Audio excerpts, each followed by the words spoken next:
dan juga YouTube kami di @sultantv.co, dan juga jangan lupa untuk follow Instagram kami di @sultantv.co. Nah pemirsa Sultan TV yang ada di rumah nih, baik yang sedang work from home atau juga work from office atau juga yang sedang melaksanakan aktivitas seperti biasa nih, boleh sekali bisa tonton siaran kami melalui berbagai macam media sosial atau lini masa media sosial, karena siaran kami bisa Anda saksikan kapanpun dan dimanapun ini live streaming nih, dari pagi sampai malam. Dan tentu saja bagi yang ingin bertanya juga boleh langsung kunjungi YouTube kami di live chat, bisa langsung bertanya di situ, nanti akan disampaikan nih untuk narasumber kita pada kesempatan pagi hari ini. Dan spesial sekali nih pemirsa, luar biasa hari ini. Tentu saja sesuai dengan tema yang sudah disiapkan juga dari tim Sultan TV, kita akan bahas mengenai kebangkitan pariwisata di tengah pandemi. Gimana sih strateginya? Yang kita ketahui memang pemirsa bahwa di Banten sendiri, tidak hanya di Banten, bahkan seluruh Indonesia ini terkena dampak. Tidak hanya dampak ekonomi, bahkan di seluruh sektor. Tak terkecuali juga ini sektor pariwisata. Tentu saja Banten yang terlihat atau memang terkenal dengan kekayaan alamnya, ini seperti apa nih kondisi pariwisatanya, kemudian untuk memulihkan kembali pariwisata di Banten, apa strateginya? Sudah hadir dua narasumber kita pada pagi hari ini. Tentu saja Hani akan perkenalkan. Yang pertama sudah ada Bapak Dr. Andes M. Agus Setiawan AWMSI dari Kepala Dinas Pariwisata Provinsi Banten. Assalamualaikum Bapak. Assalamualaikum warahmatullahi wabarakatuh. Sehat Pak, apa kabar hari ini? Alhamdulillah sehat. Sehat ya. Nih. Luar biasa, hari ini kita pakai batik-batik ya Pak ya. Iya, kita hari batik nasional. Baik, alhamdulillah sehat terus ya Pak, walaupun situasi pandemi seperti Insya ini. Allah. Ya. Insya Allah. Baik, tidak hanya Pak Agus saja nih pemirsa, Hadi juga punya narasumber satu lagi. Ini dari Wakil Ketua DPD Asita Banten, Dr. Kandidat Titus Indrajaya SEMM. Assalamualaikum. Bapak, waduh luar biasa nih, terima kasih Pak. Terima kasih Pak sudah hadir. Bapak, apa kabar hari ini Pak? Baik ya, luar biasa. Sehat terus ya pasti ya? Semangat dan sehat. Sehat dan semangat pasti ya. Oke, Pak Agus dan juga Pak Titus ini tadi berangkat gimana nih? Dari mana ke mana? Dari rumah atau dari kantor atau seperti apa? Langsung dari rumah. Ke kantor sebentar, terus ke sini. Ke sini. Oke, luar biasa. Terima kasih nih Hani ucapkan sudah mau hadir di sini ya Pak. Di sela-sela kesibukannya bahkan Pak Agus dan juga Pak Titus nih luar biasa. Dan pemirsa Sultan TV juga ini jangan lupa terus tonton siaran kami melalui www.sultantv.co dan juga fanpage Facebook dan juga YouTube di sultantv.co. Dan hari ini kita akan bincang-bincang santai ya Pak ya. Yes. Tentu saja ini sesuai dengan tema yang akan kita bahas hari ini Pak, yakni kebangkitan pariwisata Banten di tengah pandemi COVID-19. Ini gimana sih strateginya? Tapi sebelum ke situ nih kan Hani itu baru pertama kali nih ketemu ya Pak ya, sama Pak Titus, sama Pak Agus juga. Luar biasa nih Hani kesempatannya bertemu sama bapak-bapak luar biasa nih beliau. Nah ini Hani ingin tahu terlebih dahulu mungkin dari Pak Agus dan juga Pak Titus, kesibukannya atau kesehariannya seperti apa nih hari-harinya. Pak Agus dulu boleh, silahkan Pak. Terima kasih. Alhamdulillah kalau saya itu tanggal 24 kemarin September itu mendapat amanah dari Provinsi Banten untuk menjadi Kepala Dinas Pariwisata Provinsi Banten. Sebelumnya itu saya di Badan Pengembangan Sumber Daya Manusia selaku sekretaris. Sebelum di Badan Pengembangan Sumber Daya Manusia di penanaman modal, Badan Koordinasi Penanaman Modal yang sekarang jadi Dinas Penanaman Modal Pelayanan Terpadu DPMPTSP. Terus sebelumnya juga pernah di Kebudayaan Pariwisata yang sekarang jadi Dinas Pariwisata, kebudayaannya ke Dinas Pendidikan. Sebelumnya di Dinas Pemuda Olahraga, dan sebelum ke Dinas Pemuda Olahraga juga pernah juga di Dinas Kebudayaan Pariwisata waktu itu. Luar biasa, sibuk sekali Pak ya. Banyak juga gitu ya. Dan ini Bapak termasuk berarti Pak Agus baru ya, sejak 24 September di Kadis. Iya. Di Kepala Dinas Pariwisata. Iya, 1 minggu. Pas 1 minggu ini ya. Kamis minggu kemarin. Oke. Gimana perasaannya Pak? Alhamdulillah. Nggih, kita apa ya dapat dipromosikan kan selaku PNS, kita dipercaya, diberi amanah untuk mengemban jadi kepala dinas pariwisata, dan kita harus membuktikan bahwa pimpinan tidak insya Allah tidak salah memilih. Kita harus membuktikan dengan mungkin belajar dan sebagainya. Memang kekurangan manusia tetap ada ya, tapi kita harus optimis dan harus banyak belajar, mungkin koordinasi juga dengan Pak Titus dan yang lainnya, sehingga harapan kedepannya pariwisata yang seperti yang kita harapkan bisa berkembang, bisa memiliki kontribusi di ekonomi di Provinsi Banten ini bisa kita wujudkan itu. Oke, luar biasa Bapak, ini sepertinya juga setiap hari kayaknya kerja juga Pak ya. Maksudnya apakah kantor atau work from home atau seperti apa Pak? Sementara ini ke kantor terus meskipun work from home, tapi tiap hari kan ada yang piket di kantor lah. Inilah kesempatan buat kami, kan yang masuk paling satu bidang, nggak terlalu banyak, jadi kita bisa diskusi secara intensif. Jadi hari berikutnya bidang apa kita diskusi secara intensif gitu. Jadi kita manfaatkan, jadi kita usahakan yang ada itu kita work from home. Sama kerja di rumah gimana? Justru inilah peluang kita untuk meningkatkan kinerja. Kalau kita bisa membangun jiwa kita, membangun diri kita bahwa semua itu jadi peluang, insya Allah kita akan optimis. Itu. Siap, luar biasa nih ya, walaupun di tengah situasi pandemi juga ini Bapak terus work from home, walaupun work from home juga terus ke kantor gitu. Ke kantor, soalnya kesempatan kita untuk secara intensif dengan hanya 20% pegawai kan. Tapi untuk hal-hal yang harus segera dilakukan atau apa, kita kan juga sekarang teknologi udah begitu majunya, kita tempat kayaknya udah nggak jadi masalah sebetulnya. Baik, luar biasa sekali nih pemirsa. Nah, ini kalau tadi kan kalau Pak Agus juga work from home tapi harus tetap ke kantor gitu ya. Nah, kalau dari Pak itu sendiri seperti apa nih kesibukan setiap harinya Pak? Kalau kesibukan ya selain entrepreneur juga ya, ada berian tour, kita punya tour and travel. Memang kondisinya saat ini lagi pandemi semua ada dampak. Ya, kita juga fokus untuk jual-jual paket tour Banten terutama. Ya, tour and travel. Terus juga ada Berian Consulting, ya kita sebagai konsultan manajemen juga, pendampingan untuk di Dinas Pariwisata Kota Kabupaten, di provinsi kita juga bantu untuk pengembangan pariwisata di Banten.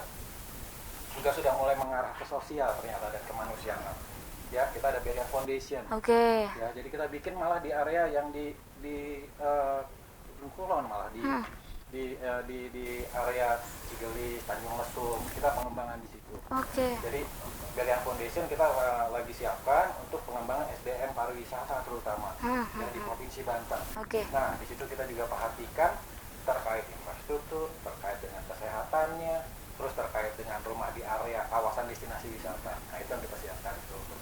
Nah, entrepreneur sudah masuk ke social entrepreneur juga sebagai dosen. Wah, dosen juga. Wah, ini tidak menyangka nih Pak, Bapak dosen di salah satu universitas di Banten. Yes, dosen di Universitas Pelita Harapan. Ya, di Hospitality Tourism. Terus ngajar juga di vokasi pariwisata UI. Vokasi pariwisata UI, Yes, peminatnya luar biasa. Ya, di Jakarta saya juga ngajar, ada nama kampus Universitas Respati Indonesia. Dia memang spesialisasinya menciptakan mahasiswa itu biar menjadi entrepreneur. Jadi nggak mau nyari kerja lagi, saya mau bisnis apa gitu. Nah, itu yang lagi kita siapkan. Selain dosen, ya saat ini juga sebagai mahasiswa juga pastinya. Masih sambil kuliah? Sambil masih kuliah, alhamdulillah dapat beasiswa 2016 kita lanjutkan. Ya kan, karena memang sekarang tanggung karir dosen sekalian kan, kita fokuskan itu. Mudah-mudahan tahun ini selesai. Jadi yang tadi dokter kandidat itu hilang kandidatnya. Dokter kandidat itu hilang kandidatnya. Siap. Berarti cukup sibuk juga ya Pak ya, entrepreneur juga, dosen juga, terus juga bahkan tadi dosen untuk di beberapa wilayah juga selain di Banten, di UI pun juga gitu ya. Tapi tetap semangat buat pariwisata Banten. Oke, semangat juga pasti ya, itu mah harus ya Pak ya. Kalau semangat mah harus. Nah ini pemirsa, kita akan bahas tentunya tentang geliat pariwisata nih yang ada di Banten sendiri. Kalau untuk Hani ingin bertanya terlebih dahulu ke Pak Agus nih Pak Titus ya. Ini untuk kekayaan atau potensi wisata Banten sendiri, seperti apa sih kekayaannya di kondisi Banten nih Pak? Untuk potensi itu kemampuan dasar ya, sumber daya dasar. Terus terang alhamdulillah di yang kami rasakan itu pertama itu yang jelaskan kebijakan ya Bu. Baik. Kebijakan itu adalah potensi dasar.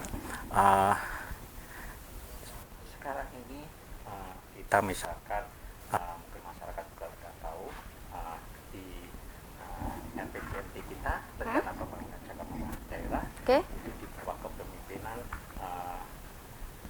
Bapak Wahidin Halim Gubernur Banten dan Bapak Haji Rumi selaku Wakil Gubernur, dan RPJMD ini kan perda, jadi juga merupakan kebijakan bersama antara eksekutif dan legislatif. Jadi disampaikan Bapak Gubernur, Bapak Wakil Gubernur dan juga para wakil rakyat. Di RPJMD itu kalau kita perhatikan begitu bagusnya visinya, yaitu masyarakat yang maju, makmur, sejahtera, berakhlakul karimah pasti. Dan itulah yang sebagai acuan-acuan kami, dan visi misinya juga begitu bagus, yaitu peningkatan tata kelola pemerintah, peningkatan infrastruktur, tentu tentang pendidikan, kesehatan, dan tentang perekonomian. Itu sangat untuk acuan mungkin semua OPD semuanya, tapi untuk bidang pariwisata itu sangat mendukung sekali. Yang pertama, tata kelola pemerintah. Jadi dalam tata kelola pemerintah, dinas pariwisata itu harus meningkatkan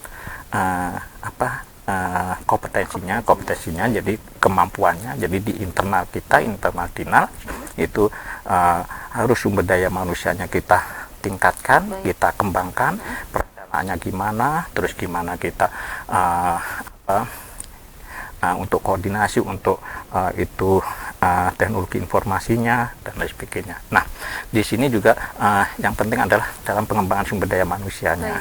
Alhamdulillah saya pernah pengalaman di pengembangan sumber daya manusia, bermanfaat untuk pengalaman itu untuk meningkatkan sumber daya manusia internal, untuk meningkatkan tata kelola pemerintah. Jadi setiap waktu kita usahakan untuk bisa berdiskusi untuk perkembangan-perkembangan yang ada, untuk mencari solusi dari permasalahan-permasalahan ada, kita siapkan itu. Nah, terus kalau di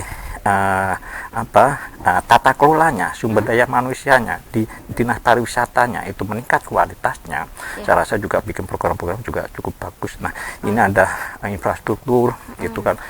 Pariwisata sangat untuk tergantung dari infrastruktur juga, dengan pendidikan juga, dengan kesehatan mendukung.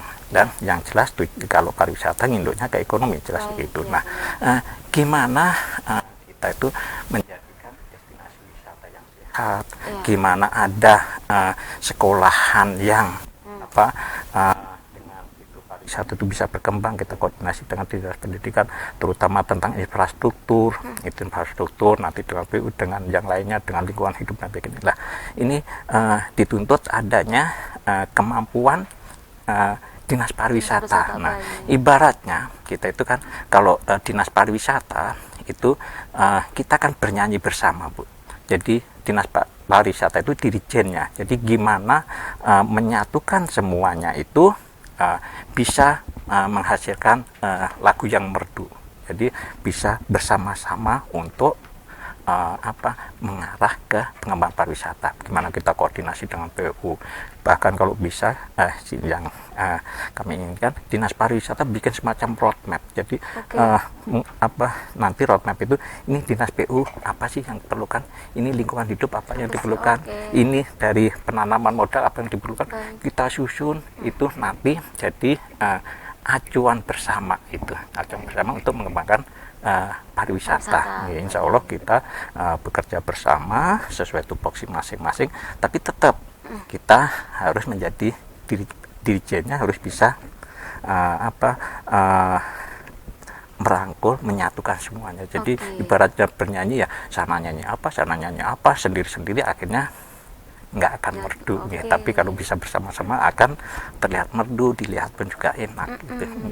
Sama-sama kerjasama iya, gitu Pak itu, ya. Tentu saja juga tadi yang dikatakan Pak Agus juga peningkatan sumber daya manusia yang internal terlebih dahulu, juga potensi pengelolaan pemerintahan juga begitu Pak ya. Juga tapi yang jelas ya itu tadi, kebijakan pimpinan itu begitu sangat mendukung. Kita lihat misalkan kayak Banten lama yang sekarang ke Kesultanan Banten, sekarang perubahannya begitu berbeda kan, terlihat sekali signifikan gitu. Terus begitu kita ada informasi tentang negeri di atas awan gitu, itu Bapak Gubernur, Bapak Wakil Gubernur kan langsung itu jalannya juga itu. Jadi ya acuannya udah jelas, udah jelas. Tinggal kami di Dinas Pariwisata ini gimana meningkatkan kemampuannya, kemampuan untuk mengkoordinasi, kemampuan untuk merencanakan dan sebagainya. Itu kita internal makanya harus banyak-banyak untuk saling semacam diskusi.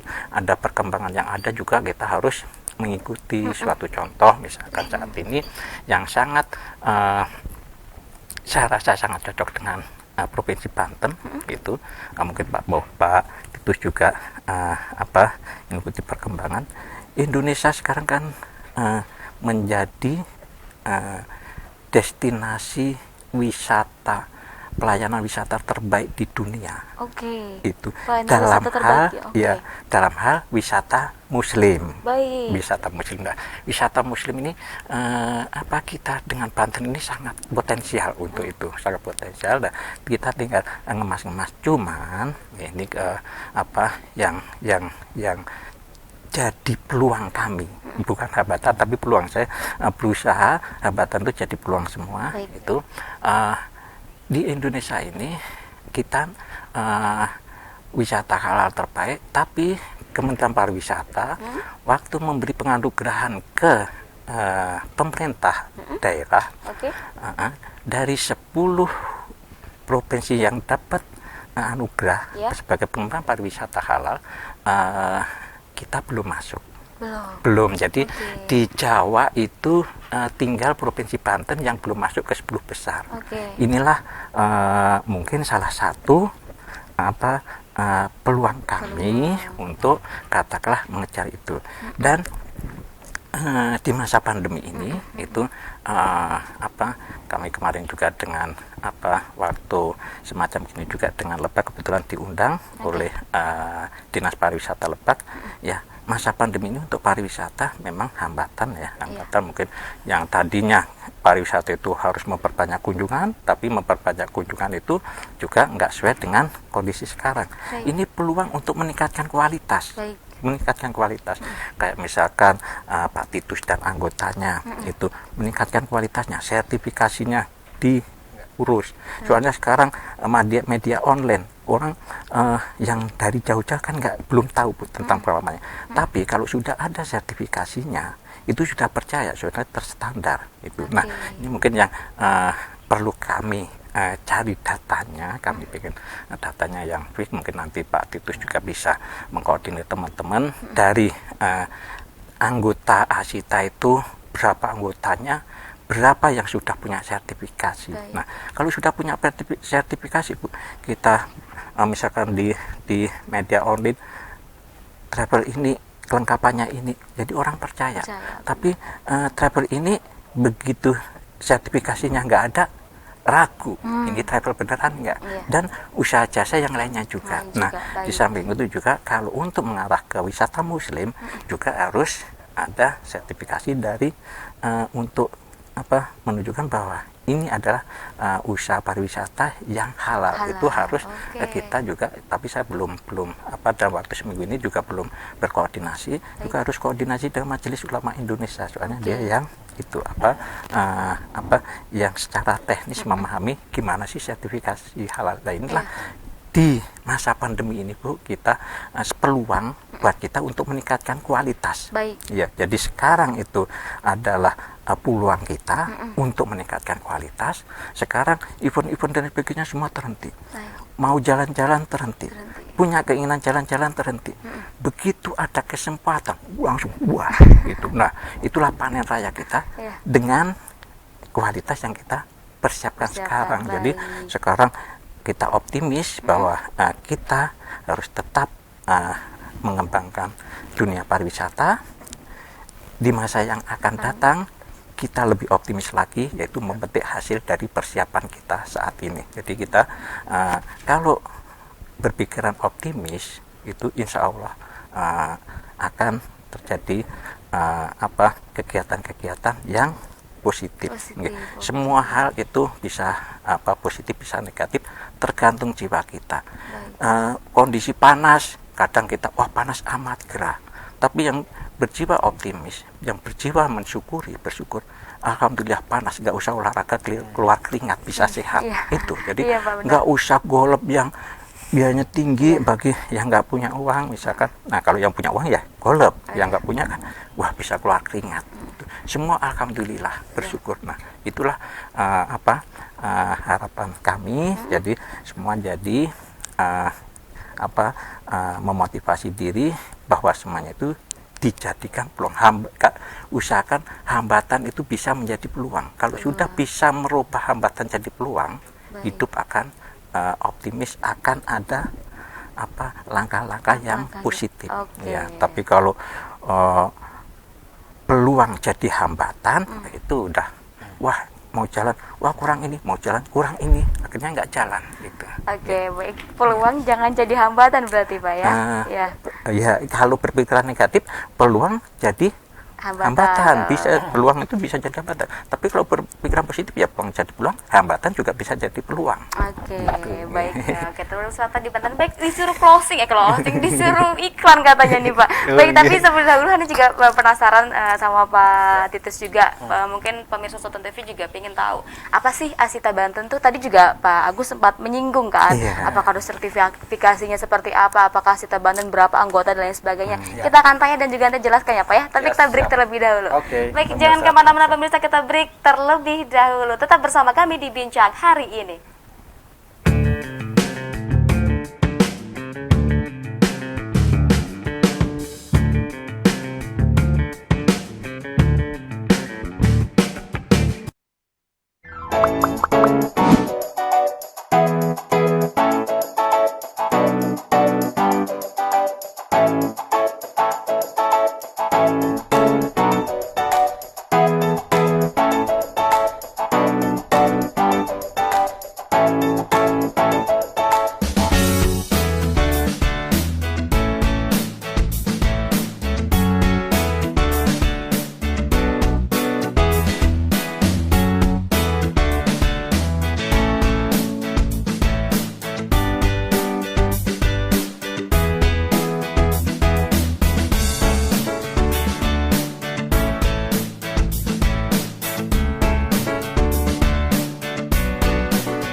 Pemirsa Sultan TV, terima kasih Anda masih bersama kami di Bincang hari ini. Kami masih dengan Pak Agus dan juga Pak Titus. Kami sudah di segmen 1 tadi sudah berbincang banyak mengenai geliat wisata di Banten sendiri seperti apa. Nah, tadi juga Pak Agus sudah menjelaskan banyak. Tadi juga sempat terjeda nih karena harus break terlebih dahulu. Tapi Hani ingatkan juga bahwa siaran kami bisa Anda saksikan melalui fanpage Facebook dan juga YouTube kami di @sultantv.co dan juga website kami di www.sultantv.co. Dan jangan lupa bagi pemirsa Sultan TV di rumah juga yang ingin bertanya secara langsung bisa langsung di live chat kolom YouTube kami, bisa tulis deskripsinya akan bertanya apa kepada siapa, nanti Hani insya Allah di segmen akhir nanti akan dibacakan pertanyaan-pertanyaan dan nanti akan dijawab oleh narasumber kita pada kesempatan pagi hari ini. Dan tadi sempat terjeda nih Pak Agus dan juga Pak Titus, tadi Pak Agus sudah banyak juga menjelaskan tentang potensi yang dimiliki Banten sendiri, pariwisatanya seperti apa. Nah, dari Asita Banten kan Pak Titus ini dari wakil ketua ya Pak ya? Wakil ketua DPD Asita Banten. Nah, pemirsa mungkin juga belum tahu nih, apa sih Asita Banten itu? Terus kemudian seperti apa sih? Apakah memang bekerja sama dengan Dispar juga atau seperti apa? Nah, ini bisa dijelaskan nggak? Dan mungkin untuk pemirsa di rumah, di Sultan TV di rumah, seperti apa? Apa itu? Terima kasih Mbak Hani. Baik. Pemirsa, terima kasih. Undangannya terima kasih pasti ya. Baik. Kita bisa kolaborasi nih nanti ini. Bukan hanya saat ini, pasti untuk selanjutnya kegiatan-kegiatan Asita juga kegiatan pariwisata Banten kita akan coba kolaborasi ke depan. Memang Asita kita lihat udah lama sebetulnya Mbak Hani. Oke. Ya. Asosiasi Perusahaan Perjalanan Wisata Indonesia. Baik. Ya. Berdirinya kalau kita lihat dari pusat itu, saya belum lahir apalagi Mbak Hani itu. Tahun 1971 Mbak Hani. Ya Allah. Udah lama banget ya. Udah lama Asita. Kita ada di 33 provinsi. Baik. Ya, kalau bisa ditotal Biro Perjalanan Indonesia itu ada lebih dari 5.000. Lebih dari 5.000 se-Indonesia. Se-Indonesia. Wow. Nah, di Asita Banten kita berdiri di tahun 2002. Baik. Ya, 2002 kita berdiri di sana. Terus mulai masuk di DPC-nya Tangerang Selatan, ya itu di 2012. Baik. Ya. Nah, terus ada lagi kita masuk di DPC Kota Tangerang itu di 2018. Baik. Ya, nah kita berharap memang ke depan, kemarin juga kita sudah keliling ke kota kabupaten biar ada kota kabupaten adalah Asitanya di situ perwakilan. Ya. Nah, untuk anggotanya ya saat ini kita beranggotanya data terakhir bulan lalu sekitar 148. 148.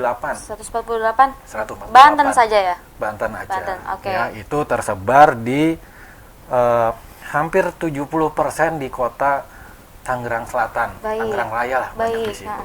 Ya, ada di kabupaten dan kota Tangerang, terus di kota dan kabupaten Serang mungkin hanya 10%, belum terlalu banyak di situ. Sama Cilegon di situ, belum terlalu banyak.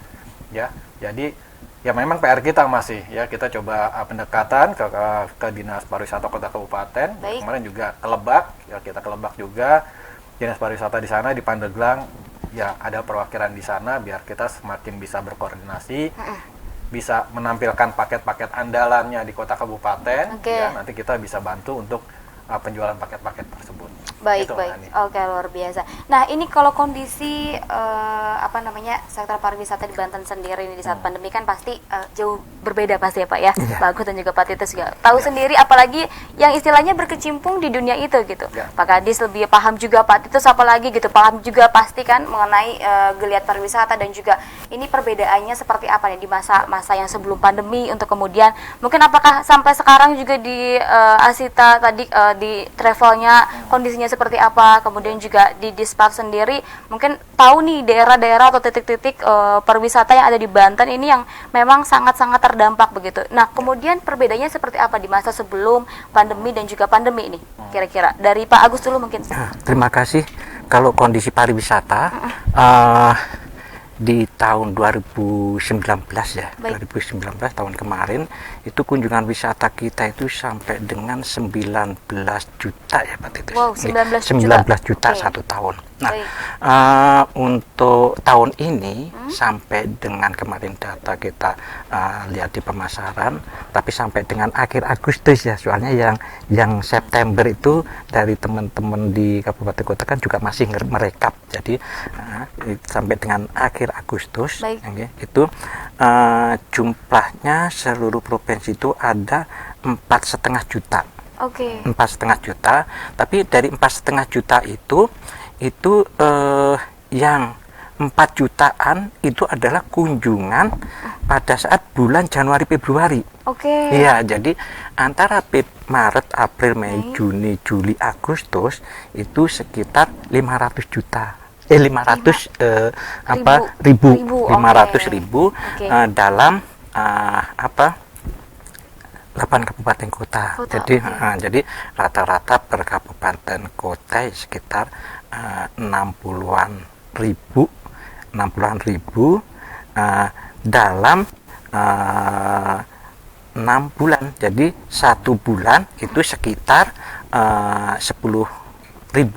Ya, 10.000. Jadi 300-an per hari. Jadi sangat minim sekali, sangat minim. Jadi memang ini sangat terasa oleh para pelaku pariwisata. Oke. Gitu. Nah, cuman itu tadi seperti yang kami sampaikan di awal, memang ini kami juga kayak buah simalakama. Iya. Jadi kinerja Dinas Pariwisata itu adalah mengoptimalkan kunjungan wisata, ya. Baik. Tapi di masa pandemi ini itu kalau itu suasananya akan lain. Jadi kalau kita itu kunjungan wisata berkumpul dan sebagainya, itu juga berisiko. Maka ada sekarang ada PSBB dan sebagainya. Baik. Kami juga berarti di sektor pariwisata ini sudah relatif sesuai dengan harapan PSBB. Maksudnya apa? Yang tadinya berkerumun itu sekitar 19 juta dalam 1 tahun, ini di masa pandemi ini dari bulan Maret sampai sekarang di masa pandemi cuma sekitar 500.000. Jadi sudah itu. Jadi ini yang ya sesuai harapan yang PSBB, sesuai harapan PSBB. Meskipun untuk harapan tujuan pariwisata itu jelas itu bertolak belakang. Tapi seperti yang saya sampaikan di awal bahwa ini adalah peluang kita untuk meningkatkan kualitas, untuk meningkatkan kreativitas kita. Jadi dalam istilahnya bisa ini kepakai peluang sebagai persiapan dalam rangka untuk menyambut nanti panen pariwisata. Jadi kita ini sekarang orang yang mau jalan-jalan kan sama menunda keinginan. Ya, kalau tadinya langsung terlampiaskan sekarang tertunda. Begitu masanya itu normal, dalam arti masalah COVID-19 itu sudah bisa diatasi. Itu nanti mungkin juga dengan kita juga bukan ahlinya, tapi insya Allah mungkin ketemu obatnya, mungkin ketemu penangkalnya, tapi itu kan insya Allah ada akhirnya masa pandemi. Itulah nanti kita setelah persiapan kita menghadapi panen raya pariwisata. Di Asitanya mungkin juga sertifikatnya sudah mulai diurus, mulai itu, jadi sudah siap. Begitu kita pun misalkan sudah ada sertifikasi dan sebagainya untuk memperkenalkan diri untuk itu termasuk kegiatan pariwisata di masa pandemi ini juga nggak masalah. Jadi orang yang menunda keinginan untuk berwisata itu nanti pas ada kesempatan itu sudah tahu, kalau saya mau jalan-jalan, mau pakai travel ini lengkap. Gitu. Apalagi sudah punya sertifikat halal. Saya pengen jalan-jalan destinasi yang halal ada daerah sana. Udah siap, udah ada sertifikasinya. Inilah persiapan kita gitu. Jadi kita harapkan itu, tapi nantinya itu kita pada saat saatnya nanti kita sudah siap untuk melayani kunjungan wisata, baik barang kita, baik produk yang berupa barang jasa yang digunakan oleh kegiatan pariwisata itu kita sudah siap itu. Itu memang jadi seperti yang saya sampaikan tadi, bahwa kita usahakan hambatan itu jadi peluang. Jadi sekarang itu memang hambatan, tapi peluang untuk memperbaiki diri, peluang untuk meningkatkan kualitas itu. Jadi untuk maju lah ya, untuk gitu maju. Jadi kita kekayaan alam kita tidak kalah dengan daerah yang lain. Kita lengkap baik. Di pantainya begitu bagus, ada wisata budaya juga ada, religi juga ada, kayak kita kawasan Kesultanan Banten itu juga sudah begitu bagus. Apalagi Indonesia terkenal atau sekarang dikenal dengan pelayanan terbaik untuk wisata halal secara internasional, kita ranking 1. Jadi Banten ini ada nama di internasional. Kita kan ada Syekh Nawawi Al-Bantani itu cukup dikenal, jadi insya Allah kita persiapan sekarang sebagai peluang untuk memperbaiki diri, untuk menyambut peluang kunjungan wisata nanti. Iya, jadi kita insya Allah berpikiran positif, mensyukuri yang ada. Sekarang kondisi COVID itu saya yakin ini semua ada hikmahnya. Semua ada hikmah. Allah itu menciptakan seperti apa itu semuanya nanti ada hikmahnya. Cuman pada saat sekarang ini itu ya mungkin yang dirasakan ini kok kayak gini Allah nggak adil dan sebagainya. Tapi yang jelas ada hikmahnya. Allah itu mungkin pembelajaran buat kita semua itu untuk berusaha mengendalikan diri, itu berusaha untuk mengurangi polusi dan sebagainya. Ya, Allah itu maha bijaksana, maha adil, itu maha melindungi umatnya. Jadi kita yakin itu semua. Makanya untuk saat ini kita nggak boleh frustasi, nggak boleh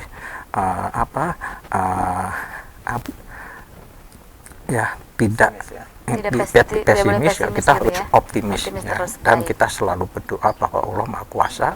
Kita berdoa kepada Allah, insya Allah kita sekarang bersyukur. Kalau dengan adanya rasa syukur, insya Allah kita merasakan ketenangan. Ke depan kita juga bersyukur, insya Allah merasakan ketenangan. Saya rasa itu. Jadi kita dalam hal ini ya alhamdulillah, di kita negara yang berlandaskan Pancasila, kita kebetulan hari kesaktian Pancasila kemarin. Kita punya dasar negara yang begitu bagusnya untuk dasar kehidupan kita. Ada Tuhan Yang Maha Esa, kita setiap masalah kita juga bisa berlindung ke Allah, ada ketenangan gitu.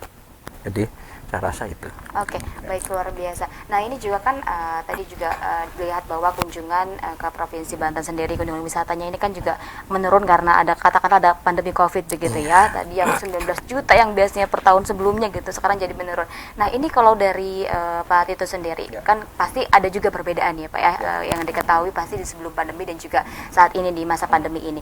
Nah untuk kemudian dampak yang memang dirasakan nih oleh pelaku usaha, agen usaha travel dan lain sebagainya seperti apa nih, Pak Titus? Memang kondisinya pasti semuanya ada dampaknya lah, Mbak. Ya, ada dampaknya. Cuman bagaimana kita pengurus-pengurus Asita baik di pusat atau di DPD, ya bagaimana kita memanfaatkan malah momen ini. Ya paling kita berbenah apa yang bisa. Pengurangan karyawan pasti ada. Jadi daerah-daerah mungkin ada yang pengurangan karyawan, ada yang dirumahkan, ya itu memang terjadi dan hampir semua di lini bisnis memang seperti itu. Ya, tetapi tetap kita dari sisi Asita bagaimana anggota-anggotanya kita ini dengan kondisi seperti ini apa yang bisa dilakukan. Ya kayak misalnya di pusat sendiri webinar untuk pelatihan aja terakhir September kali itu ada 19 Mbak. 19? Sudah 19 kita pelatihan itu. Ya nggak sampai pelatihan bikin virtual tour, sampai pelatihan kondisi update kita undang dari Uzbekistan, kita undang dari kemarin terakhir dari Tourism Malaysian Board buat tukar pikiran aja kondisinya. Di ASEAN itu seperti apa sih? Gitulah buat memacu anggota juga kita memang seperti ini realitanya.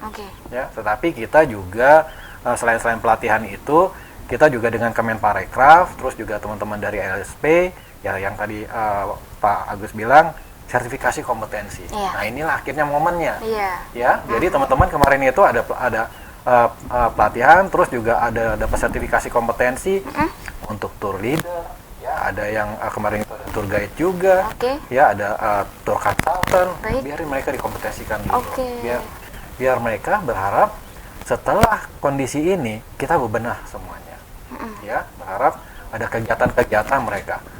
Pak, ini bagaimana nih, kita nggak bisa gaji karyawan, ya dibantu juga, ada BLT juga, ya bantuan dari pusat juga, kita bantu meringankan teman-teman travel agent, nggak seberapa, yang penting niat baik kita untuk membantu teman-teman travel yang dirumahkan. Itu Mbak. Oke, kemudian tapi upaya-upaya yang dilakukan juga terus dilakukan ya Pak ya, sampai sejauh ini seperti apa?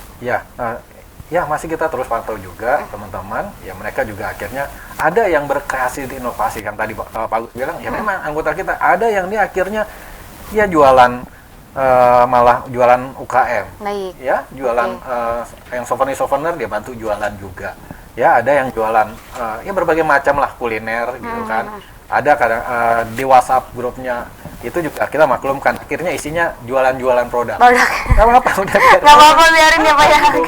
Gak apa-apa, itu yang kita lakukan sekreatif mungkin lah gitu kan, dengan memang kondisinya seperti ini. Mau ditanya mau berapa lama Pak Titus, ya mau berapa lama, ya kan memang dunia juga mengakui, ya apalagi di Tourism Organization dia bilang kalau seandainya pariwisata ini adalah sektor yang paling dampaknya, yang paling lama pulihnya. Bisa 10 sampai 35 tahun loh, 35 bulan loh. 10 sampai 35 bulan gitu kan. Karena tour and travel kan jualan pakai tour, Pak. Iya, benar ya. Ya, hotel aja kebijakannya sekarang on off. Ya kan kemarin hotel udah mulai rame lagi nih. PSBB udah mulai ini lagi nih. Gitu. Ya kita mau jualan hotelnya juga belum prepare, ya udah kita tahan dulu. Destinasi wisata kita mau datangin, wah belum bisa masuk Pak di sini Mas. Nah, itu dia. Ya kita lagi persiapkan, ya mereka juga Kementerian Pariwisata juga saat ini dia sedang mempersiapkan protokol kesehatan. Ya, ada beberapa program yang dia sudah siapkan di dalam Kementerian Pariwisata. Tujuannya apa? Menciptakan kepercayaan kembali nih untuk wisatawan. Untuk wisatawan, baik. Nah, itu yang kita harapkannya. Jadi semua itu kita persiapkan. Baik, nah tentu saja kan ini ada upaya-upaya, kemudian juga langkah atau mungkin kebijakan, strategi yang harus diambil oleh pihak Asita Banten ataupun juga dari Dispar sendiri. Seperti apa kebijakannya? Jangan dijawab terlebih dahulu, siapkan jawabannya nih Pak. Kita harus break lagi ya Pak ya. Baik, kita break terlebih dahulu pemirsa, jangan kemana-mana, tetap bersama kami di Bincang hari ini. Thank you.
pemirsa, terima kasih Anda masih bersama kami di Bincang hari ini. Dan Hani masih ingatkan siaran kami bisa Anda saksikan melalui live streaming di www.sultantv.co dan juga fanpage Facebook di @sultantv.co dan juga jangan lupa untuk follow Instagram sultantv.co. Nah, ini tidak perlu banyak-banyak nih Hani, masih di segmen akhir karena tentu saja ini strategi atau kebangkitan pariwisata di Banten di tengah pandemi. Apa strateginya? Bagaimana kebijakan yang diambil oleh pemerintah dan juga Asita Banten? Kita akan dengarkan langsung jawabannya dari Pak Agus dan juga Pak Titus nih. Terlebih dahulu mungkin Pak Agus seperti apa nih Pak? Kan yang kita ketahui memang kondisinya pandemi, kemudian habis itu new normal, kemudian PSBB. Ini kan sempat upaya-upaya yang dilakukan terus nih ya, gitu upaya-upaya terus dilakukan sampai akhirnya PSBB kembali, geliat pariwisatanya sepi lagi nih, hingga sih menurun sekali gitu, sangat-sangat menurun. Untuk kemudian untuk mengembalikan pariwisata di Banten, seperti apa strategi yang dilakukan dan kebijakan yang diambil oleh Dispar dan juga Asita Banten seperti apa? Terima kasih Mbak Adi. Untuk strategi terus terang aja seperti yang kami sampaikan di awal, bahwa di Banten ini itu yang tadi potensi tadi itu yaitu adanya kebijakan pemerintah. Itu perda yang kebijakan Bapak Wahidin Halim, Gubernur Banten, dan dengan wakilnya Bapak Andika sebagai wakilnya, dan bapak-bapak wakil rakyat DPRD, yaitu telah menetapkan perda RPJMD, Perda 7 tahun 2017. Itu tadi bahwa itu potensi untuk pengembangan pariwisata, di mana di situ di RPJMD itu tadi saya sampaikan tentang visi misi Provinsi Banten. Lah, khusus untuk pariwisata itu juga sudah diarahkan, Mbak, itu. Jadi diarahkan di situ bahwa pariwisata itu harus kunjungan wisata yang sebesar-besarnya itu untuk kontribusi PDRB dari sektor pariwisata. Itu yang akan dicapai. Lah, strategi untuk mencapai itu apa? Sudah diarahkan juga, yaitu pengembangan destinasi, pengembangan pemasaran, terus pengembangan SDM dan kelembagaan pariwisata, dan pengembangan industri pariwisata dan ekonomi kreatif. Ini sudah diarahkan. Jadi ibaratnya seperti saya ini sebagai kepala dinas pariwisata dan semua yang ada di dinas pariwisata itu tinggal menerjemahkan kebijakan yang telah ditetapkan di Perda. Kita sudah ada arahan yang jelas, dan itu tahun 2017 juga ada perubahan kemarin juga tahun 2019 ada Perda 6 tahun 2019 tentang rencana induk pengembangan pariwisata. Di situ juga jelas visinya adalah menjadikan Banten sebagai destinasi pariwisata dunia yang unggul itu. Jadi ini insya Allah juga nanti dengan misalkan kita dengan mengejar ke wisata halal, itu juga memungkinkan, soalnya Indonesia adalah terunggul di dunia tentang wisata halal ini. Nah, di situ juga itu visinya pariwisata yang ada di Perda. Terus visi misinya juga pengembangan destinasi, pengembangan pemasaran, pengembangan SDM lembaga pariwisata, pengembangan industri pariwisata dan ekonomi kreatif. Jadi di situ sudah ada acuan-acuan yang jelas. Nah, tinggal kita memperkuat tata kelola pemerintah di dinas pariwisata, memperkuat kualitas dengan mungkin diskusi pengembangan SDM-nya terutama ya, itu dengan diskusi-diskusi. Sekarang juga untuk belajar juga nggak susah itu, jadi di internet bisa itu. Terus mempelajari panduan-panduan yang baru, misalkan dari Kementerian Pariwisata akhir 2019 mengeluarkan panduan untuk wisata halal. Kita ikutin di situ. Di panduan wisata halal itu apa aja yang harus dilaksanakan. Nah itu, Bu. Jadi untuk strateginya itu pada dasarnya sudah tetapkan di Perda dan itu fleksibel. Jadi semua di masa pandemi maupun masa normal, tata kelola pemerintah tetap harus kita laksanakan. Pengembangan destinasi harus tetap kita laksanakan. Pemasaran harus kita laksanakan. Pengembangan SDM harus kita laksanakan.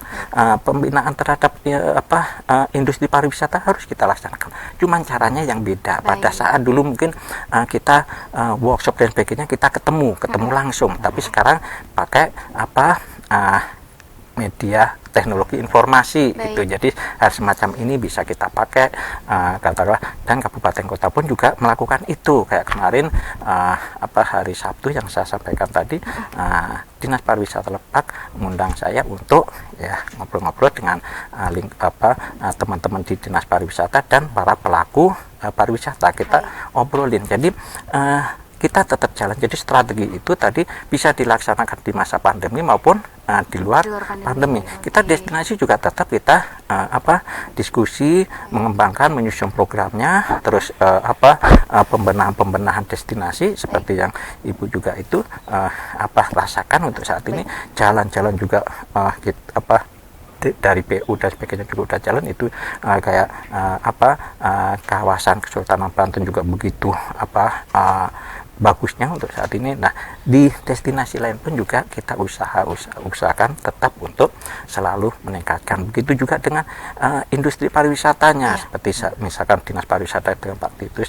Saya kemarin juga salah satunya untuk mengisi masa pandemi ini juga nggak ngumpul banyak orang, tapi katakanlah saya ngobrol dengan teman di bidang ekonomi kreatif, industri ekonomi kreatif. Kebetulan Pak Titus baru silaturahmi dengan kepala bidang, kita ajak ngobrol sekalian bertiga berempat, kita ngobrol tentang gimana sih untuk Banten. Itu adalah salah satu cara untuk peningkatan kualitas kita, Bu. Iya, jadi masukan dari Pak Titus ini harus gini, terus apa yang harus kita lakukan itu tuh untuk pengembangan SDM-nya itu. Jadi untuk destinasinya juga, pemasaran kita kan juga tidak harus mengumpulkan orang. Nah, bedanya kalau dulu pemasaran itu ada event, kita ngumpulin orang, ada Gebiar Wisata Banten, mungkin ada Festival Tanjung Lesung, ada yang sifatnya mengumpulkan orang. Nah, untuk saat ini pemasarannya lewat virtual. Kita nyiapin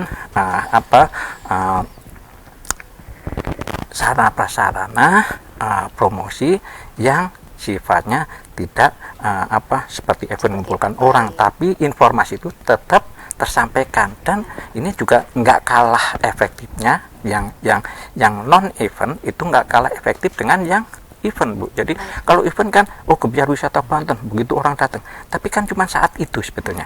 Tapi kalau lewat katakanlah hal semacam ini di YouTube atau dari sebagainya, itu justru akan terulang-ulang gitu. Jadi insya Allah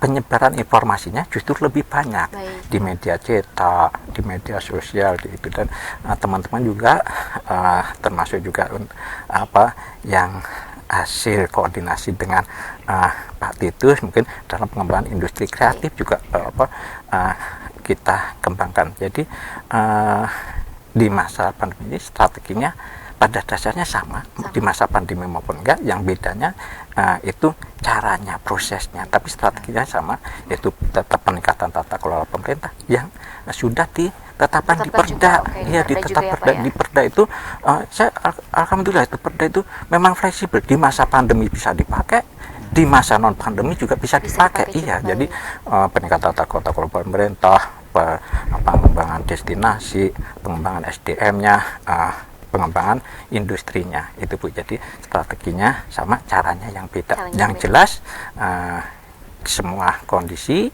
itu kita harus optimis. Kalau perdanya kebijakannya bisa dipakai di segala suasana, ya kita harus optimis di segala suasana gitu. Jadi intinya kita harus bersyukur, harus selalu berpikiran optimis.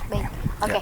Nah itu dari Pak Agus sendiri, jika dari Pak Titus kan dari Asita Banten nih, apa hal yang dilakukan atau strategi yang dilakukan untuk mengembalikan potensi atau pariwisata di Banten sendiri? Apakah mungkin ada seperti contohnya promosi menarik untuk wisatawan atau hal-hal yang lain? Apakah memang seperti itu atau seperti apa nih Pak? Oke, prinsipnya pasti kita dalam kondisi seperti ini yang Pak Agus sampaikan ya pasti internal travel agentnya juga harus bebenah dulu kan. Udah itu sudah mulai dilakukan. Nah, terus apa lagi setelah itu? Kita lihat yang jelas bagaimana nanti pada saat pandemi COVID selesai, rasa percaya wisatawan tuh untuk berwisata dengan aman, ya, itu timbul, gitu. Jadi kita lihat saat ini memang Kemenparekraf juga memiliki strategi untuk bagaimana adaptasi kebiasaan barunya. Nah, kalau saya lihat memang sekarang ini lagi coba mensosialisasikan strateginya Kemenparekraf terkait protokol kesehatan berbasis CHSE, ya, cleanliness, healthy, safety, environmental, sustainable. Itu strategi yang kita yang sedang dilakukan Kemenparekraf, dan kita kemarin saya baru ketemu Direktur Pemasaran Regional 3, ya, Pak Imam. Jadi itu kita memang saat ini lagi menggerakkan strategi berbasis CHSE itu. Ya, kemarin saya meeting conference dengan Belanda, dengan Amerika, ya, dengan beberapa negara, memberitahukan kondisi Indonesia ini masa kebiasaan baru ini seperti ini. Karena memang itu harus diupdate. Biar kenapa? Biar wisatawan-wisatawan di luar negeri itu ada rasa kepercayaan, dan itu memang tugas kita semua tentunya. Nah, teman-teman di travel agent juga nanti akan melakukan training, bahkan nanti akan ada sertifikasi terkait dengan CHSE itu. Karena kenapa? Karena pada saat nanti paket tour akan dijual, ya, terus ditawarkan ke para klien-klien, ya, baik wisatawan Nusantara atau mancanegara, tantangannya adalah bagaimana menimbulkan rasa percaya diri itu ke wisatawan. Ya, jadi kalau seandainya nanti kita dapat pelatihan CHSE itu paling yang pertama yang akan kita lakukan bagaimana tumbuh lagi kepercayaan. Nah, tadi yang Pak Agus juga sampaikan bahwa kepercayaan untuk orang berwisatawan kan bukan hanya paket-paket turnya bagus. Iya, di dalam paket turnya itu ada apa? Itu. Iya. Ya, ada hotelnya. Hotelnya sudah menerapkan belum kebiasaan adaptasi baru? Ya, teman-teman yang dari PHRI, mereka sudah siap, ya, bagaimana protokoler yang harusnya. Terus pas sudah itu juga destinasi wisatanya. Ya kan, kemarin dari Pak Agus juga dari bidang industri dan ekonomi kreatif itu dia keliling 8 kota kabupaten. Mau memastikan kebiasaan barunya apa. Kita ke destinasi wisata atau ke restoran kuliner, ada nggak ya tempat cuci tangannya? Ada nggak ya mejanya tuh udah disesuai belum ya? Dia bilang gitu. Ada nggak? Kita cek semuanya. Ya kan, dan memang itu yang kita inginkan. Kalau seandainya itu sudah siap dan kita sudah siap terkait dengan kebiasaan baru itu, nah kita kan menjelaskannya teman-teman travel agent enak, yakin, jangan bagus pada saat datang, ya begini, gitu kan, dilihat toiletnya, ya toiletnya juga begini lagi, gitu kan, jangan ya, jadi kita semuanya sebetulnya, kalau teman-teman travel agent, terutama di Asita, ya kita kalau seandainya suruh promosi, Asita memang jagonya promosi, saya bilang. Ya kan mau apa gitu kan. Kita punya ketua Banten, dia di pusat sebagai kahumasnya. Ya kan, mau apa, kita mengambil segmen pasar wisata Nusantara. Ya kan, teman-teman travel agent di Indonesia aja udah 5.000 lebih. Kita pakai link mereka aja. Sudah, kita bisa menjual Banten. Ya, yang penting kita siap aja dulu di sini. Ya, kalau dari strateginya Banten kita lihat, kalau seandainya Ndahani sudah keliling Banten, ya mereka punya karakter destinasi yang berbeda-beda. Mulai dari masuk airport ke Tangerang Selatan, di situ aja sudah apa, wisata buatan banyak, industri kreatif banyak, ya, terus ada kampung Keranggan yang dia jual oleh-oleh dan lain, itu potensi UMKM-nya luar biasa.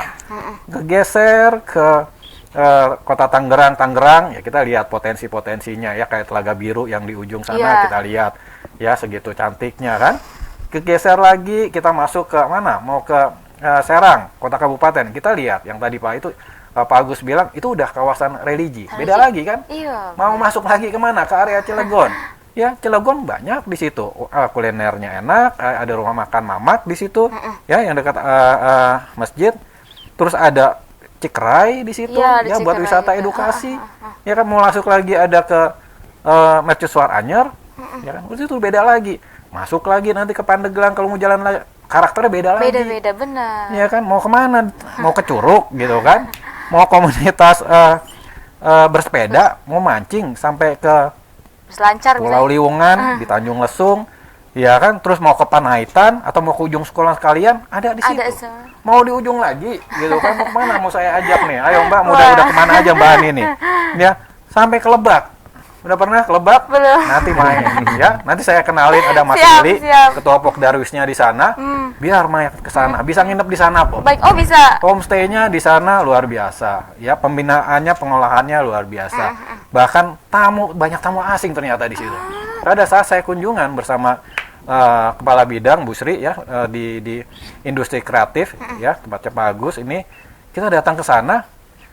Tadi tamunya bagaimana Ibu? Tadi itu lihat aja buku tamunya sendiri. Mana buku tamunya? Ini buku tamunya ada yang tamu domestik, ada yang tamu internasional. Waduh, dia bilang gitu. Saya buka, ih hebat, ada Jepang, ada Eropa, ada ini. Loh ini kok bisa bahasa Indonesia, bisa bahasa ini Banten. Tadi itu tamu-tamu di sini lama, bisa kali sebulan di sini. Tuh. Orang-orang asing gitu ya? Iya. Jadi memang kita mengembangkan homestay di sana. Oke. Ya nanti main kapan-kapan. Ya Insya nanti Allah, saya insya telepon teman di sana. Ya, Siap, biar siap. teman-teman Sultan TV pada kesana. Pada kesana main ya. Meliput di sana. Dan kita bantu-bantu kembangan di sana. Baik, baik, Ya, oke. saya pikir kalau masalah pemasaran, ya teman-teman Asita sudah siap lah. Kita punya network. Sudah siap, oke. Ya, yang wisatawan Nusantara bahkan untuk ke luar negeri. Ya nggak usah khawatir untuk di situ. Tugas kita, ya PR kita nih, Pak Agus, ya bagaimana destinasi wisata yang di Bantennya itu sudah memenuhi standar kriteria dan sudah adaptasi kebiasaan normal baru, ya kan? Kita harapkan itu. Nah, dari sisi tour and travelnya kita juga sedang berbenah diri, ya penguatan SDM dan lain-lainnya. Ya saya pikir itu menjadi nggak usah terlalu banyak, dua itu aja lah, destinasi sama SDM-nya, SDM pariwisata yang unggul. Ya harapan saya ya tadi destinasi wisatanya berdaya saing, destinasi wisatanya SDM pariwisatanya unggul. Itu Baik. aja sih. Dua itu aja dulu Oke, lah. siap. Ya, pemasaran nggak usah khawatir. Nggak usah saya khawatir, pikir. insya Allah ya dari Asita Ya, Banten dari pasar Asita siap, pasar kan pasti siap semangat. gitu ya. Ya, Oke. teman-teman akan support di situ. Oke, oke. Ini ada pertanyaan juga nih, kita sebelum Ya. nutup closing ternyata waktunya sudah hampir habis, tadi disuruh closing Ya, katanya. Iya. Banyak Belum ini. selesai. Nah, tapi ada pertanyaan juga ini, saya mau tanya Pak, teman-teman saya dari penggiat pariwisata ini Ya. sangat terdampak akibat dari pandemi ini. Ya. Tolong kasih masukan untuk agar kami tetap bertahan hingga pandemi berakhir, dan juga ada peningkatan kualitas SDM pariwisata selalu bersinergi dengan seluruh mitra pariwisata. Tentu saja sosialisasi untuk pendidik juga terus dilakukan ya. Sebagai harapan dikenal luas pariwisata pada anak-anak didik. Yes. Ada yang menimpali atau pendapat kira-kira Pak Titus? Oke, memang di kondisi izin Pak Agus, ya kemarin saya juga kebetulan saya juga sebagai pembina Asosiasi Industri Kreatif di Kota Tangerang Selatan. Malah saya bingung waktu diminta jadi narasumber. Pak Titus, tolong konsepnya bikin bagaimana industri UMKM stabil di masa pandemi. Baik. Oh ya, emang saya realitanya bagaimana? Ternyata mereka malah penjualannya malah bagus. Ya kan, malah mereka fokus. Mereka ada kegiatan-kegiatan yang terkait dengan online. Mereka kuat di situ, pelatihan terkait bazar online mereka siapkan. Nah, ternyata memang bagus di situ. Ya, bagi memang yang berdampak dan akhirnya kondisi penjualannya memang menurun, silakan berkreasilah. Ya, ini saatnya. Apa ya, bikin produk apa lagi nih, yang kreasi produk apa lagi, yang memang sekarang kondisinya memang dinikmati sesuatu yang unik lagi, terus berkreasi, silakan bergabung dengan ada ASIPA di situ di Banten, ya nanti ada pendampingan terkait dengan kreasi-kreasi itu. Saya pikir saya datang ke beberapa tempat, mereka alhamdulillah teman-teman UMKM lagi penaikan, Pak. ya kemarin di Kampung Keranggan ya bikin sederhana lah, bikin opak ya, bikin ini. Saya lihat Ibu bagaimana penjualannya di sana. Alhamdulillah Pak Titus, kita lagi sibuk malah di sini. Lalu dia bilang bagus, aku bilang kayak gitu kan. Iya Pak Titus, alhamdulillah kita udah semua. Ini karena ya Pokdarwisnya terutama mereka bersinergi di situ. Ya kelompok sadar wisatanya akhirnya saling membantu, dan memang UMKM dampaknya ada yang berdampak ada enggak. Tapi bagi yang berdampak silakan kita bisa koordinasi lagi, pembimbingan lagi, ya. Solusinya apa? Baik. Saya pikir itu. Kalau teman-teman pariwisata udah pasti berdampak lah, karena kan pariwisata, tour and travel, dampaknya kan multiplier efeknya juga kan kita lihat ada hotel, ada resto, ada dan lain-lain kawan-kawan stakeholder di situ. Kita menunggu mereka lah. Ya mereka on semuanya, kita pasti on langsung semuanya, nggak usah khawatir di situ. Ya jadi kita wait and see di situ, tetapi kita juga lagi berbenah di situ. Itu Mbak Hani. Baik, siap. Ada tambahan Pak Agus kira-kira? Saya rasa hampir sama dengan Pak Titus. Soalnya beliau juga yang kata peneliti di lapangan, benar yang disampaikan beliau. Inilah kesempatan untuk meningkatkan kreativitasnya. Jadi kalau kita sudah terbiasa dengan mencari solusi dalam suatu masalah, yaitu tadi yang saya sampaikan, hambatan jadi peluang tadi, ini waduh hambatan, tapi bisa jadi peluang. Kita akan termotivasi untuk mencari solusi untuk meningkatkan kreativitas kita. Jadi yang tadinya misalkan di warungan yang kecil-kecilan misalkan, sekarang juga untuk peningkatan kreativitas hampir semuanya udah juga bisa punya HP, warung-warung. Nah, mungkin bisa dengan online dan sebagainya, tetap bisa jalan itu. Jadi paling enggak masih bisa bertahan lah gitu. Asal kita bisa mensyukuri apa yang ada gitu. Mau sekaya apapun, kalau nggak mensyukuri yang ada, itu akan sulit. Tapi kondisi apapun kalau kita mensyukuri, insya Allah bertahan. Jadi kita kan yang penting kebutuhan yang harus dipenuhi. Kebutuhan itu apa? Ya kalau itu ya makanan itu kan juga pemerintah juga sudah ada bantuan-bantuan. Tapi kalau yang diinginkan yang tinggi-tinggi, yang ingin dipenuhi itu keinginan, itu juga akan sulit. Ini nggak bisa, ini nggak bisa, ini nggak bisa. Jadi intinya perbanyak bersyukur, kita berdoa ke Allah, mensyukuri nikmat Allah itu. Oke, terus survive juga ya, asal kreativitas juga begitu ya. Kreativitasnya, masyarakat semangat juga pastinya.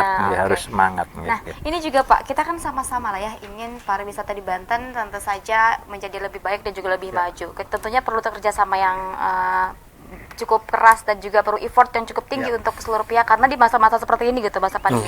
Nah, ini kan mau closing nih sebentar lagi, 5 menit lagi katanya. Udah disuruh closing aja di hatinya katanya. Nah, ini kira-kira Pak, apakah kerjasamanya seperti apa menurut Bapak Titus dan juga Pak Agus? Harapan kedepannya untuk pariwisata di Banten seperti apa nih kira-kira?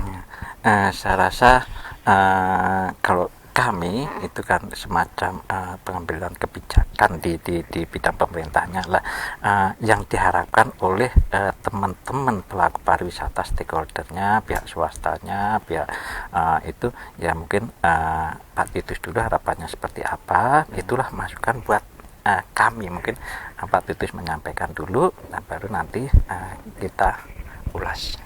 Baik. Ya. Cukup 2 aja lah, nggak usah banyak-banyak ya. Ya, destinasi wisata yang berdaya saing. Ya, jadi destinasi wisata itu, kalau kita bicara destinasi wisata, itu kan indikatornya banyak. Itulah PR kita. Ya, kita harus siapkan PR ya destinasi itu. wisata. Yang kedua, ya selain destinasi, ya SDM pariwisata yang unggul. Nah, SDM-nya seperti apa? Ya kita harus memenuhi standar SDM yang dibutuhkan pariwisata, pelatihan-pelatihan penguatan, ya SDM pariwisata kan bisa teman-teman dari stakeholder pemandu wisatanya, ya Bokdarwisnya di situ, ya pelaku-pelaku homestay ada di situ, ya terus apa lagi? Ya, masih banyak lagi ternyata yang harus kita siapin. Teman-teman persiapan di hotel dan restoran, ya standarisasinya, ya karena kalau kita bicara SDM-nya bukan hanya kompetensinya aja. Mereka juga dari kondisi setahun, 2 tahun, 3 tahun ke depan, mereka juga harus memahami kebiasaan barunya. Nah itu, ya kan. Pada saat ke restoran kita lihat, waduh masih cuek amat nih, bener nggak nih nanti nih, gitu kan? Ya, kondisinya seperti itu. Nah itu PR juga sebetulnya. Ya, saya pikir untuk 1 tahun, 2 tahun ke depan fokuskan itu aja dulu. Ya, destinasi wisata yang berdaya saing, bagaimana kita bisa siapkan itu, ya dan SDM pariwisatanya yang unggul. Yang unggul ya pasti. Ya mudah-mudahan ya nanti Banten mau ulang tahun ya pariwisatanya maju. Baik, Nah, amin, udah pasti. itu dia. Ya, itu Oke. semangat yang kita harapkan Baik, itu. Oke, closing Gitu. statement ngomongin ulang tahun Banten. Refleksi hari ulang tahun nanti kan tanggal 4 Oktober nih ya, Betul, Provinsi betul. Banten ke-20 tahun. 20 Kira-kira tahun. yang ingin disampaikan dan juga ini untuk khususnya untuk pariwisata di Banten Ya. seperti apa terakhir sekalian closing statement masing-masing dari Pak Agus dan juga Pak Titus. Siapa dulu Silakan, ini boleh? Agus, silakan, Agus. Silakan Bapak di kameranya sebelah sana, Pak. Nah. Terima kasih. Jadi seperti tadi yang disampaikan oleh Pak Titus tentang harapannya bahwa kita harus meningkatkan SDM pariwisatanya. Saya rasa juga di samping SDM para pelaku pariwisata juga di dinasnya juga selaku aparaturnya juga kita tingkatkan dan destinasi juga. Nah, ini juga sudah sesuai dengan strategi-strategi yang ada di pemerintah daerah Provinsi Banten, di Pemprov Banten juga strateginya itu insya Allah apa yang diharapkan oleh stakeholder, oleh pelaku pariwisata dan hal ini Pak Titus yang dari Asita insya Allah kita akomodir, sudah terakomodir, cuma nanti efektifnya seperti apa kan kita juga nanti saling koordinasi, jadi sesuai dengan harapan, jadi sesuai dengan harapan semuanya. Jadi kita juga dapat masukan-masukan, kita biasakan untuk saling memberi masukan. Dan untuk memperingati HUT Banten itu sekarang kita masa pandemi, ini semua terjadi di semua daerah bahkan juga di seluruh dunia. Nah, di masa pandemi ini kita harus tidak boleh layu, kita harus tetap optimis, harus bisa meyakinkan diri, merubah hambatan jadi kesempatan. Jadi kita semuanya kita jadikan peluang untuk meningkatkan kemampuan kita untuk meningkatkan diri kita, dan kita juga harus selalu bersyukur bahwa ini insya Allah ada hikmahnya untuk perbaikan ke depan. Jadi kita optimis, kita selalu bersyukur, tidak mencari-cari kesalahan, tapi kita selalu introspeksi diri untuk mengembangkan diri. Jadi itu yang mungkin bisa membuat kita itu bisa bahagia, sejahtera gitu. Oke, cukup ya Pak ya? Cukup. Baik. Dari Pak Titus kira-kira Pak closing statementnya seperti apa di refleksi 20 tahun Banten dan untuk pariwisata Banten sendiri seperti apa? Ya, yang jelas dengan kondisi saat ini ya kita semuanya ya bukan di Banten aja, di provinsi bahkan di dunia yang memang mengalami itu. Ya, jadi saatnya memang kita berbenah diri ya, tadi yang Pak Agus sampaikan bahwa ya jangan layu lah gitu kan. Ya pokoknya tetap optimis, tetap semangat, silahkan kita berintrospeksi lagi nih ya. Saatnya untuk berbenah ya, baik dari teman-teman tour and travel, ya apa yang harus kita siapkan, apakah dari sisi produk-produknya, apakah dari sisi SDM-nya, ya kita siapkan itu ya, bagaimana ke depan pada saat nanti COVID berakhir ya kita sudah memiliki produk-produk yang unggul. Ya, yang penuh dengan kreativitas, yang penuh dengan inovasi-inovasi, ya akhirnya apa? Akhirnya setelah selesai ya masa pandemi ini, penjualan ya travel agent kembali masa kejayaannya lagi. Ya, pariwisata Banten pastinya ada dampaknya pasti di situ.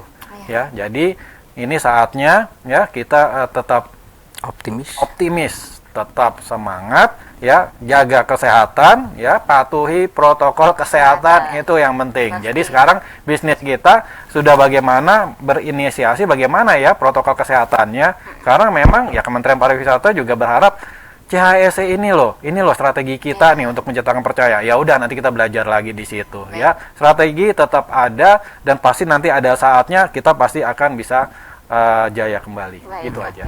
Ya, terima kasih Pak Titus, terima kasih Pak Agus, ini luar biasa. Jangan lupa di pemirsa juga tadi yang sudah dikatakan terus terapkan protokol kesehatan, tetap optimis, tetap semangat, jangan layu ya. Hari ulang tahun juga Banten yang ke-20 ini kan tentu saja menjadi refleksi kita sama-sama nih ya untuk Banten menjadikan lebih maju lagi pastinya.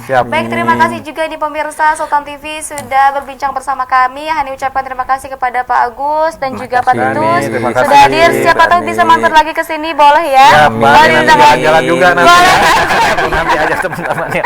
Oke, sama anak Sultan TV ya Pak ya. Baik, terima kasih sudah hadir, juga terima kasih sudah berbincang. Terima kasih pemirsa Sultan TV juga sudah berbincang bersama kami. Jangan lupa untuk terus saksikan bincang hari ini setiap hari pukul 09.00 hingga pukul 10.00 waktu Indonesia Barat. Akhir kata, saya Hadi Fadila dan juga dua narasumber kami, Pak Agus dan juga Pak Titus. Kami bertiga pamit undur diri. Terima kasih atas kebersamaan Anda. Sampai jumpa. Wassalamualaikum warahmatullahi wabarakatuh. Waalaikumsalam warahmatullahi wabarakatuh.